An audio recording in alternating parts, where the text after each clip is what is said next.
नमस्कार, good news Bharat के YouTube channel में आप सभी दर्शकों का स्वागत है।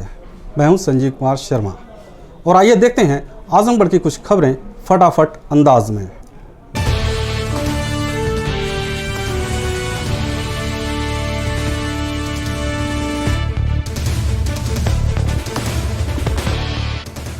लॉकडाउन 4 में जिलाधिकारी ने मिठाई की दुकान खोलने की अनुमति दी है, लेकिन कोई दुकान पर खा नहीं सकेगा, वह अपने घर क्रय कर ले जाएगा।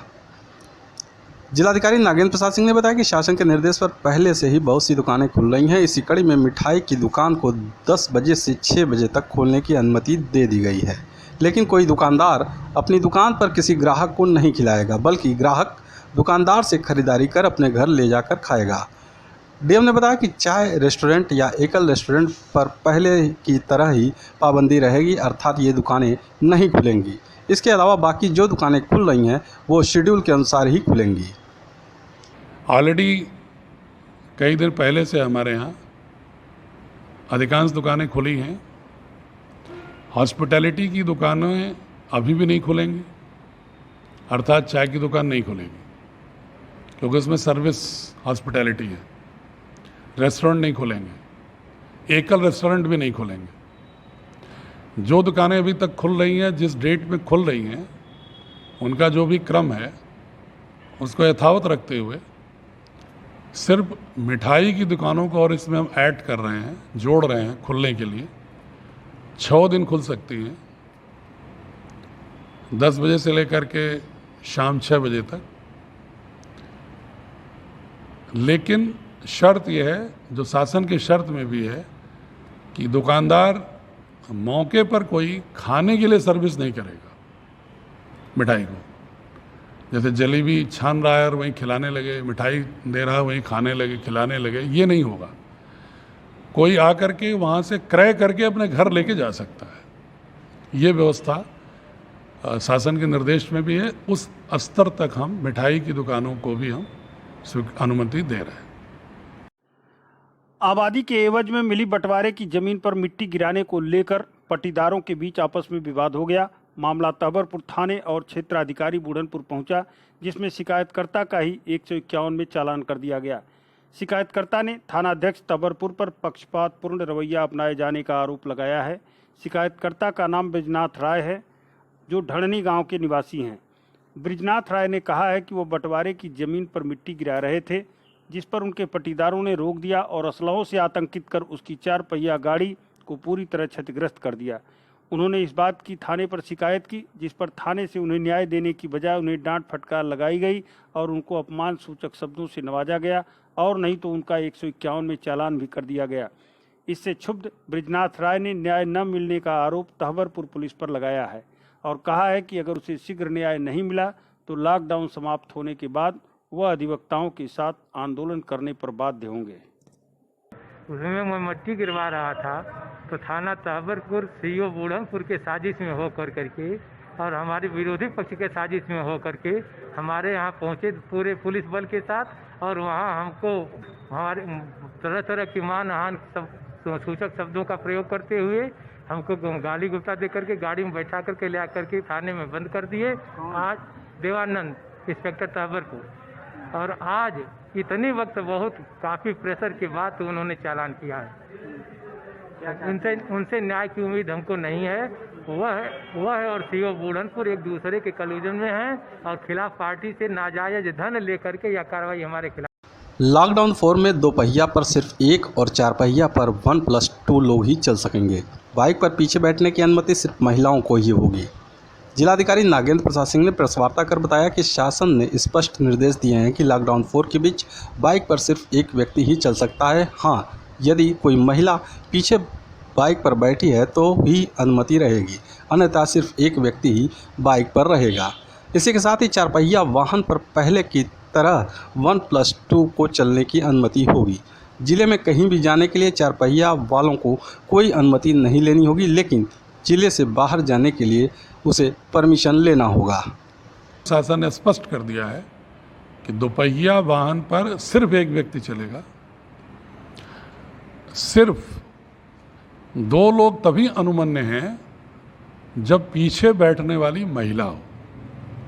वो इसलिए अलाउ किया गया है अगर कोई महिला शिक्षक है, कोई सरकारी ड्यूटी पर है, कोई अस्पताल जाना चाहती है, वो दोपहिया वाहन नहीं चला सकती है, तो उसके पति बेटे उसको छोड़ने के लिए जा सकते हैं। इसके लिए किसी अलग से परमिट की ज़रूरत नहीं है। लेकिन इसके अलावा कोई व्यक्ति दोपहिया पर सिर्फ एक ही व्यक्ति चलेगा।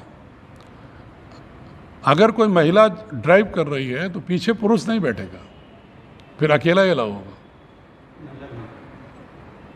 नहीं, नेचुरली दो महिला है पीछे बैठने वाली तो अलाउ होगा।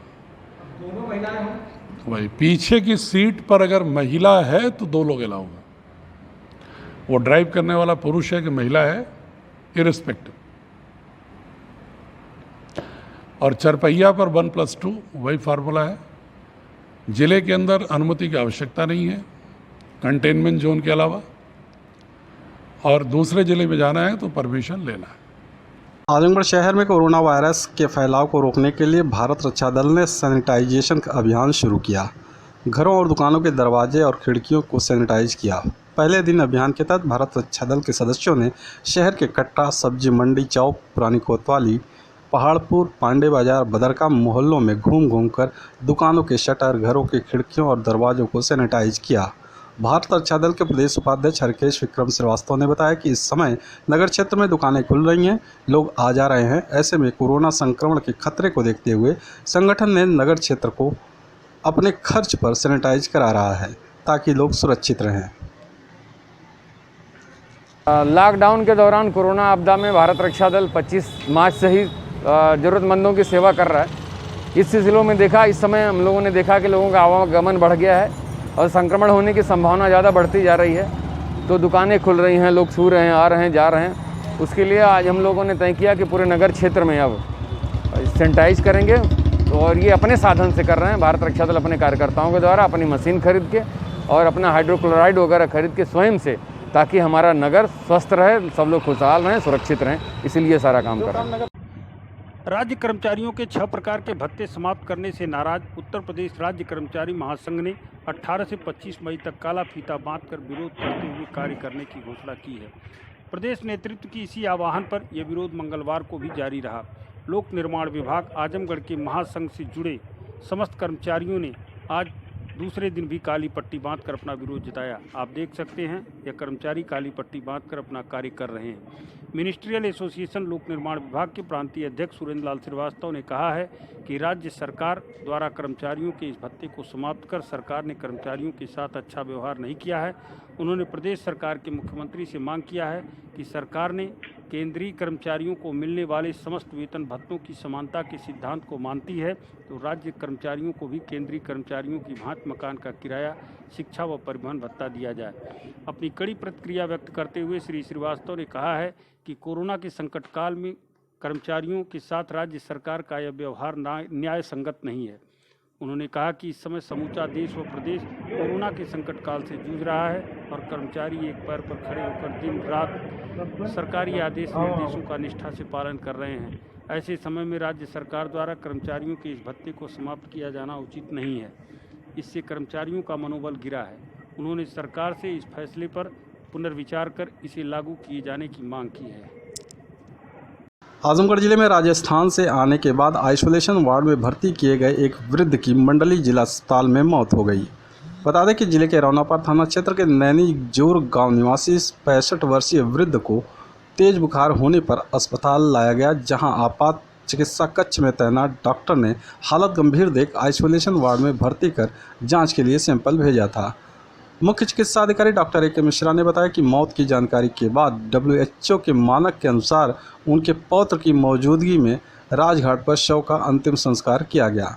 उन्होंने बताया कि उनका सैंपल जांच को भेजा गया है, जिसकी रिपोर्ट अभी आनी बाकी है। मिलते हैं एक छोटे से ब्रेक के बाद। आप देखते रहिए गुड न्यूज़ भारत।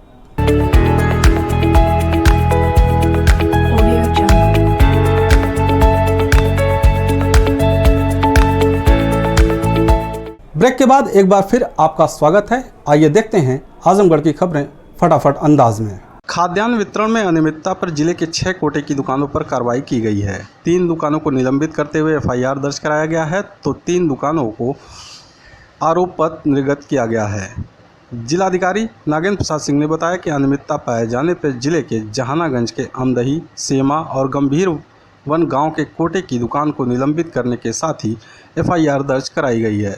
तो वहीं पलनी के ऊंजी, रानी की सराय के मिट्ठनपुर हादी और अहरौला के शंभुपुर की कोटे की दुकानों को अनियमितता के आरोप पर आरोप पत्र निर्गत किया गया है। सार्वजनिक वितरण प्रणाली में इधर अनियमितताओं में 6 उचित दर विक्रेताओं के विरुद्ध कार्रवाई की गई, जिसमें से एक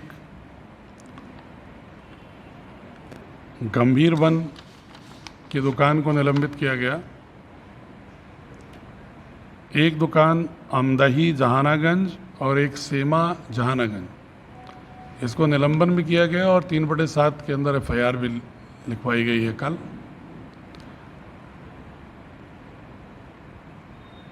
ऊंजी पलनी, मिट्ठनपुर हादी, रानी की सराय, शंभुपुर अहरौला, इनकी दुकानों को अनियमितता में आरोप पत्र निर्गत किया गया है। आजमगढ़ जिलाधिकारी नागेंद्र प्रसाद सिंह की अध्यक्षता में कलेक्ट्रेट सभागार में जिला स्वास्थ्य समिति के शासी निकाय की बैठक संपन्न हुई। बैठक में जिलाधिकारी ने समस्त MOIC को निर्देश देते हुए कहा कि कोविड-19 के दृष्टिगत जनपद में लॉकडाउन की स्थिति है। इस समय अधिक संख्या में प्रवासी मजदूरों का आगमन जनपद में हो रहा है, इसलिए आपकी जिम्मेदारी बढ़ जाती है कि आप प्रवासी मजदूरों का स्वास्थ्य परीक्षण कराएं और जो मरीज जिस कैटेगरी का हो उसके अनुसार उसे होम क्वारंटाइन या इंस्टीट्यूशनल क्वारंटाइन कराएं। जिलाधिकारी ने जनपद के सभी स्वास्थ्य कर्मियों को बधाई देते हुए कहा कि सभी ने इस आपदा के समय में जितनी लगन से कार्य किया है वह प्रशंसनीय है। जिलाधिकारी ने CMO को निर्देश दिया है कि जो भी स्वास्थ्य कर्मी कोविड-19 की ड्यूटी में लगे हैं उनको PPE kit, gloves, mask, sanitiser खरीद कर उपलब्ध कराएं। इसके लिए धन की कोई कमी नहीं है। आजमगढ़ जिले के रोडवेज पर बीते 24 घंटों के अंदर 3,343 लोगों को बसों से लाया गया। रोडवेज बस स्टेशन पर पहुंचते ही जिला प्रशासन ने सबसे पहले सभी प्रवासियों को ब्रेकफास्ट व लंच पैकेट दिया। साथ ही रोडवेज पर तैनात स्वास्थ्य विभाग की टीम ने सभी प्रवासियों का मेडिकल परीक्षण किया। जिलाधिकारी ने बताया कि स्वास्थ्य परीक्षण के बाद सभी प्रवासियों को संबंधित तहसील मुख्यालयों के शेल्टर होम भेजा गया, जहां उनको 2 दिन रखने के बाद एक बार फिर स्वास्थ्य परीक्षण किया जाएगा। यदि किसी में संदिग्ध लक्षण पाए गए तो उनका सैंपल लेकर जांच के लिए भेजा जाएगा। लक्षण नहीं मिलने पर सभी को राशन किट उपलब्ध कराकर होम क्वारंटाइन किया जाएगा। आजमगढ़ जिले के राजकीय बालिका इंटर कॉलेज में मूल्यांकन कर रहे शिक्षकों ने बाहों पर काली पट्टी बांधकर सरकार की नीतियों का विरोध किया। उत्तर प्रदेश माध्यमिक शिक्षक संघ के महामंत्री इंद्रासन सिंह ने कहा कि सरकार ने शिक्षकों एवं कर्मचारियों के विभिन्न भत्तों में कटौती करके उनके साथ अन्याय किया है। शिक्षक कर्मचारी इसका विरोध करते हैं। उन्होंने कहा कि 25 मई तक हम सभी सरकार की नीतियों के विरोध में काली पट्टी बांधकर ही मूल्यांकन का कार्य करेंगे। यदि हमारी मांग पूरी नहीं हुई तो लॉकडाउन के बाद हम सभी सड़क पर उतरकर आंदोलन करेंगे। उन्होंने कहा कि पुरानी पेंशन बहाली, नगर प्रतिकर भत्ता, रोके गए विभिन्न भत्तों को बहाल करने के लिए हम सभी ऐसे ही संघर्ष करेंगे।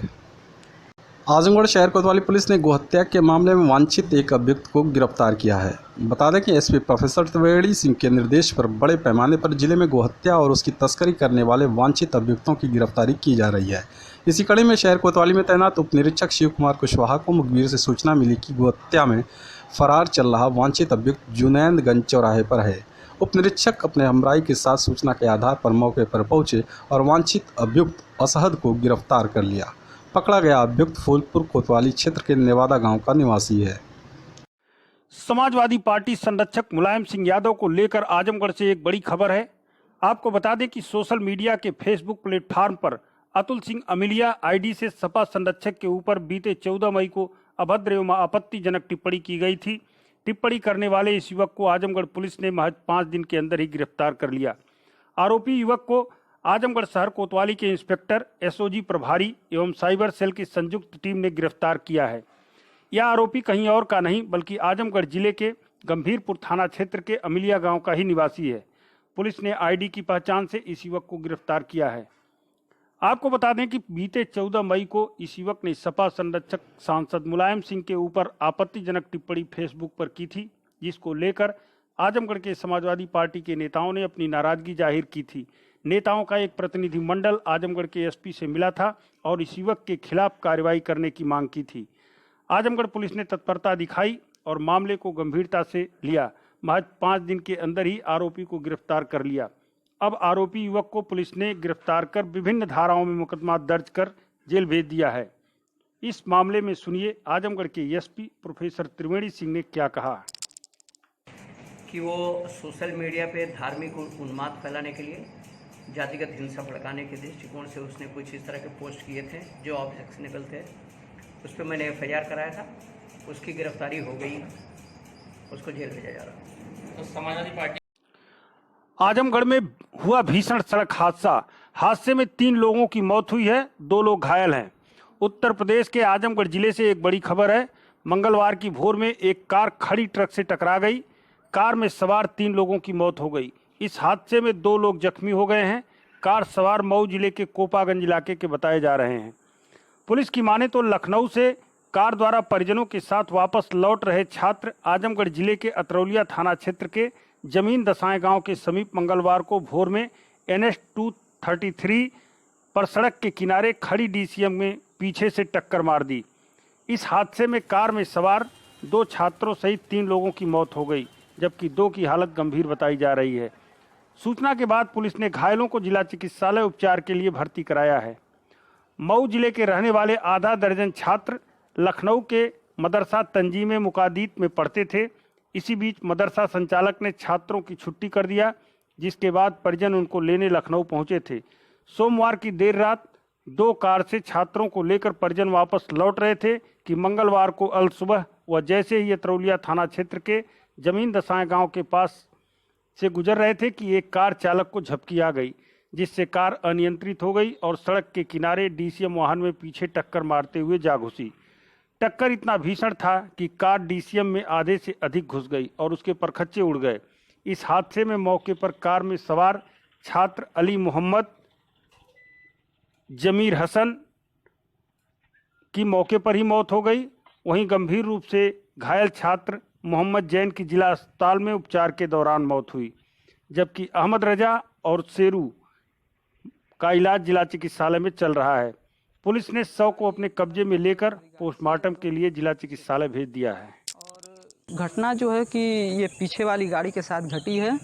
उसमें बच्चे बैठे हुए थे, 3 बच्चे थे और एक जो यहाँ से लेने गए थे हमारे साथ वो थे और एक ड्राइवर था। ड्राइवर का नाम कमरुज़्ज़मा है और एक जो मृतक हैं उनका नाम ज़मीर हसन है, जो यहाँ से लेने बच्चों को गए हुए थे। और 3 बच्चों में से 2 मृतक हैं, जिनका नाम एक का अली मोहम्मद है और दूसरे बच्चे का नाम है मोहम्मद जॉन, और एक और बच्चा है वो अभी मतलब इलाज चल रहा है उसका आजमगढ़ सदर में। जो घटना घटी है उसके बारे में बताइए सर, कितने लोग की मौत हुई है और क्या घटना घटी? आज सुबह 5:30 बजे के करीब लखनऊ की तरफ से आ रही एक स्विफ्ट कार खड़ी DCM में पीछे से घुस गई, जिसमें कि 5 लोग घायल हुए। मौके पे 2 लोगों की मृत्यु हो गई थी और 3 को रिफ़र किया गया था आजमगढ़ जाते समय एक आदमी की और मृत्यु हो गई। और सभी का लिखा पढ़ी करके पंचायतनामा की कार्रवाई की जा रही है, पोस्टमार्टम कर